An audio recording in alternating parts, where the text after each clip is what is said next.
C'est la rentrée, c'est votre nouveau rendez-vous dans Nantes Matin. Tous les lundis, Amélie sera à mes côtés pour vous présenter ses bons plans, ses coups de cœur. Amélie qui valorise les acteurs locaux du territoire. On est très heureux de l'accueillir sur ce plateau. Bonjour Amélie. Bonjour. Et alors aujourd'hui, pour cette première chronique, comme on a un petit peu de mal à récupérer des vacances, il nous faut un petit peu de café. Vous nous emmenez à la découverte du café. Mais attention, pas n'importe quel café, avec Plume Café. Exactement Fabien. Alors en effet, je vais vous embarquer au sein de l'histoire de Plume Café et notamment sa fondatrice Alexandra. Alors elle a un parcours un petit peu atypique. Alexandra, elle a travaillé dans différents services achats, elle a travaillé chez Air France également et arrive cette période de 2020 où elle se dit Il s'est passé un petit truc en 2020. Un petit truc. Un tout petit, mais qui lui a quand même fait le grand changement dans sa vie. Elle s'est dit, il faut absolument qu'il y ait une transformation qui se passe. Et elle quitte Paris, elle quitte sa région. Et là, elle part se former pendant 10 mois au café. Le café l'inspirait, elle part à Amsterdam et là elle se dit je découvre des coffee shops, il y a plein de choses qui se passent, qui sont beaux et elle se dit il faut absolument que je crée mon entreprise et c'est là que naît Plume Café. Elle découvre également l'ambiance des marchés, toute cette convivialité qui lui tient tant à cœur. Alors, dans sa sélection de café, ses partenaires exportateurs ne lui apportent pas que du café de qualité. D'ailleurs, le critère principal, ça c'est important chez Plume Café, c'est que ce café doit provenir d'exploitations pilotées par des femmes. Et ça, c'est original. Alors exactement, elle a en effet des partenaires qui connaissent directement en effet tous les producteurs locaux.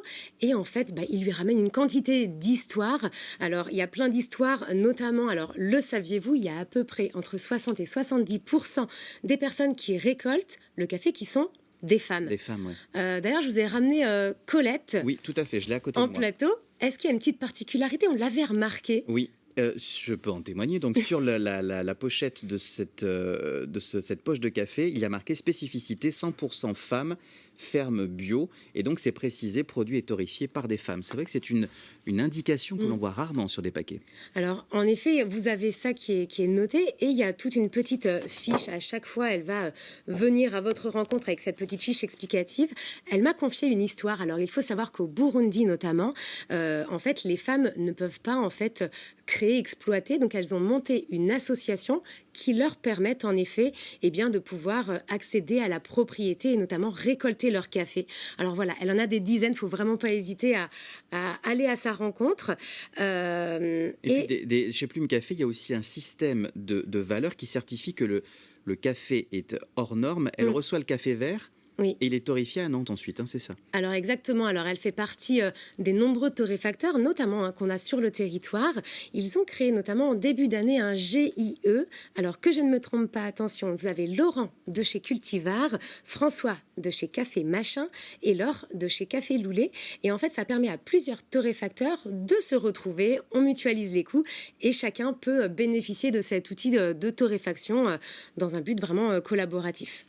Plume Café, c'est donc une roulotte qui accompagne les professionnels et les particuliers, chez qui on peut d'ailleurs aussi manger, parce que voilà, elle fait du café, mais il y a aussi des pâtisseries qui visiblement sont assez intéressantes, on va dire, avec des produits bio et de qualité. Vous nous le confirmez, Amélie? Alors exactement, j'avoue, je ne les ai pas ramenés en studio, mais... Alors ça, je suis extrêmement déçue pour une première chronique. La prochaine fois, Fabien, promis.